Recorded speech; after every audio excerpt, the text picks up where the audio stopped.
Welcome back, listeners, to Sandman Stories Presents, a folklore podcast where I read you to sleep or until the next story. This is installment number 2 of the Halloween ghost stories from Ecuador, collected by the amazing Mario Conde.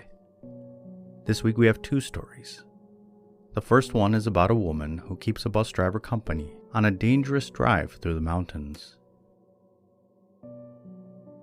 And the second one is a cautionary tale about why you should be careful about what you promise while you're drunk. Okay, let's begin. Story number 1, from the city of Baños de Agua Santa. This one is called The Woman on the Highway. Don Segundo Fuentes was a bus driver for the interprovincial transport company Reina del Camino. One evening he was driving slowly because he was scheduled to make the Baños-Quito trip at 9, and it had just turned 6 o'clock. The evening was cold and dark. A thin mist blanketed the mountains, obscuring the steep cliff that ran along the side of the highway. It had rained around noon that day, and the asphalt was still wet. Don Segundo pumped his brakes cautiously, and the bus advanced slowly through the curves of the highway.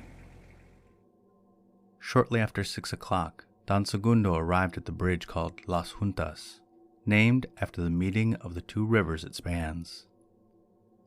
The mist did not allow the driver to see the chasm traversed by the long, thin bridge, nor where the Chambo and Patate rivers ran together far below, but the roar of the rivers crashing together rose above the fog. When he reached the middle of the bridge, Don Segundo thought he could see a silhouette of a person somewhere on the other side.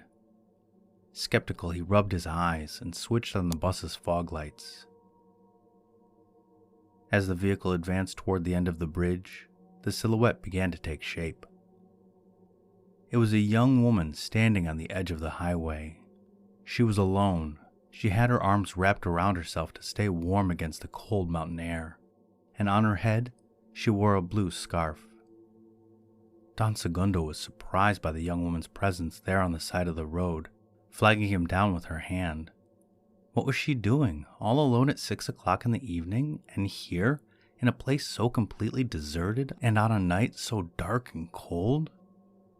Worried and a bit curious, Don Segundo stopped the bus and opened the door. An icy gust of wind blew through the bus when the young woman entered. "Chai, que frío," the woman said, thanking Don Segundo and sitting alongside him. She took off her headscarf, and Don Segundo saw that her short hair was dripping wet. As the bus continued on its way, Don Segundo watched the young woman in the rearview mirror as she wiped her face off with her hand. Her eyes were puffy, and she seemed to be crying silently. "Can I help you?" he said. She shook her head no, and said that she was fine. They proceeded in silence for several minutes, until the situation became too uncomfortable for Don Segundo. "So, what are you doing all alone on the Las Juntas bridge?" he asked. The young woman took her blue headscarf and dried her hair and face. She then laid it across the back of the seat to keep it dry. She looked at Don Segundo and replied quietly, only saying, "Ay, if you only knew." They went on again in silence. The bus passed the cracks that act as hot air vents around the volcano Tungurahua. More and more intrigued by the young woman, Don Segundo tried a new question. "Where are you going?" With a lost look in her eyes, the young woman responded that she planned to get off at the entrance to Baños, and that she was going to stay at the gas station next to the bus terminal. Don Segundo turned on the radio and the heat so that the young woman might feel more comfortable. All of a sudden, the woman's reply gave him an idea. Perhaps he could invite her to eat at one of the restaurants in the bus terminal. By this point, it was approaching 9 o'clock. He turned the volume down. This time, he didn't ask the woman anything, but just began to talk. "You know," he said, "I'm going to fill up at the gas station near the entrance to the town, and after that, I'll be free until 9. If you'd like, we could go someplace to eat. Or I could drop you off wherever you needed to go, instead of just leaving you at the gas station." The young woman looked ahead and in a sad voice said, "No." She rubbed her hands together in front of the vent, warming them with the heat from the jets and working out the numbness in her fingers, and explained that they were expecting her at the gas station. Disheartened, Don Segundo decided not to push and resigned himself to the idea that he would be bored until 9 that night. He put his foot on the accelerator, speeding through the downhill section of the road that leads into the city of Salado, and kept silent. He continued to think about the young woman and what she had been doing all alone on the Las Juntas bridge. Before Don Segundo could turn into the gas station, the traffic light turned red. Everything was foggy. Don Segundo took advantage of the time before the light changed to defrost the windshield of his bus. He waited for the green light and turned into the station, which at this hour was completely empty. Once he had parked in front of the pump, Don Segundo opened the driver's side window and called the clerk over. Out of habit and without turning his head to look, he began to speak to the young woman. "We've arrived, señorita. Do you want me to drop you off here, or would you Don Segundo glanced up at the rearview mirror. An icy chill struck his face. He was alone on the bus. The door was still closed, and the blue headscarf, still wet, was left over the back of the seat where the young woman had been sitting moments before. The end.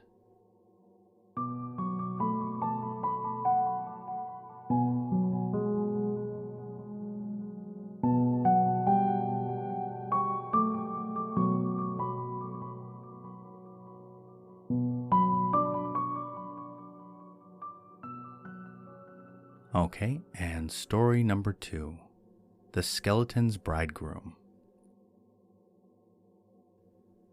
Rosa and Carlos had been in love for a long time. One day they decided to get married, so Carlos went with his parents to talk with Rosa's family and asked for her hand. The girl's parents agreed, and the two families chose a date for the wedding. One day before the wedding, Carlos's friends held a bachelor party for him. They had the party on the Friday night at the home of one of his friends. Everyone laughed and drank and toasted the future husband, and at the end of the night, they were all quite drunk. When the party ended, everyone went their separate ways, except the bridegroom, who stayed behind for a moment to thank the owner of the house. A few minutes later, Carlos left and went out into the street, only to find his friends had already gone. Wanting to thank them as well, he quickened his pace and took a shortcut through the old cemetery. The irregularity of the path, full of stones and tree roots, caused the drunken groom to trip every so often, but he got himself back up and continued on. He did until, that is, the moment he tripped over a round object, peered hard into the darkness, and discovered a skull alongside an incomplete skeleton. Completely inebriated, Carlos smiled and began to talk with the skeleton as if it were a good friend, even a little flirtatiously. Hi there. What are you doing here? Since when have you been here on this path? Aren't you cold? Have you seen my friends around here? Why aren't you saying anything? Fine. If you don't want to talk, I'll do the talking for both of us. I've just left a very fine party. My bachelor party, in fact. Tomorrow, you see, I'm getting married. After my wedding, I'm going to have a grand reception with scores of guests. You're also going to come. You're invited, and you can't say no. I'll be waiting for you tomorrow at 6 o'clock. With these words, Carlos stood up and continued on his way. He arrived home without any problems and slept until the next day. When he awoke, he had a slight headache, but did not remember anything of his encounter the previous night, nor did he give it much thought, spending the entire day busy with preparations for the wedding. At church later that day, the wedding was progressing normally, and the guests went to the home of the bride's family, where they had planned to have the reception. The first toast had been made, and the parents and godparents had just begun to dance the first waltz when there was a knocking at the door. As chance would have it, Carlos was near the door and went to open it himself.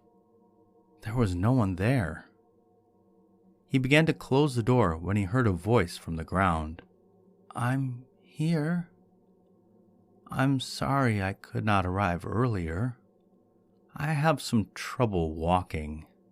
Carlos looked down and felt an indescribable terror run through him.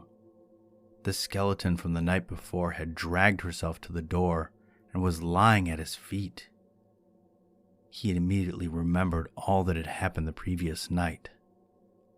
Possessed by a terrible feeling of foreboding, he tried to explain to her that the invitation had not been a serious one, that he had been drunk, but he was so afraid he could barely form words. "But you can't come in here." "True," said the skeleton, "but if I cannot enter, you must come with me. Now you are my guest."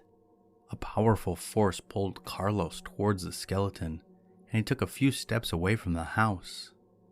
Two of his friends who happened to be nearby saw him leave the party, and when he did not return, they followed him outside to find out what had happened. They were shocked to see a skeleton out in front of their friend, slowly making her way towards the cemetery. Carlos followed behind as if hypnotized. At first, the two friends were worried for their friend. After a moment's reflection, however, they realized that the gate to the cemetery was always locked at night, and so the skeleton would have to stop there and they could get to the bottom of this mystery. But instead, when the skeleton and her guest reached the cemetery, a supernatural force opened the gate, and Carlos entered behind the skeleton.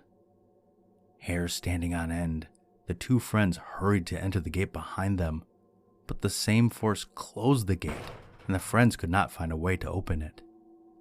Alarmed, the two companions ran back to the bride's house and explained what had happened.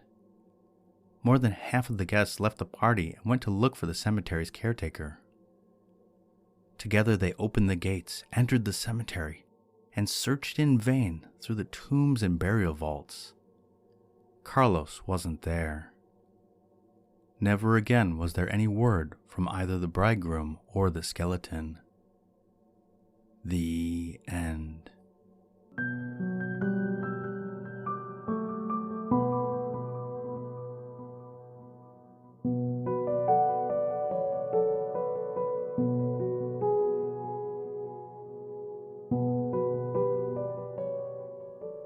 Wow, the Mystery Woman on the Highway is a classic story.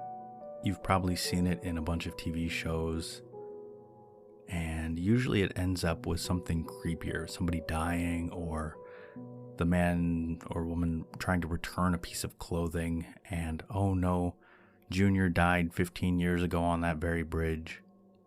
But this one, she disappears. And in the second one, it really reminded me of The Corpse Bride, where a husband puts a ring on the corpse's finger, and then he has to go to her world and get married to her. You know, it's a be careful when you get drunk what you're doing.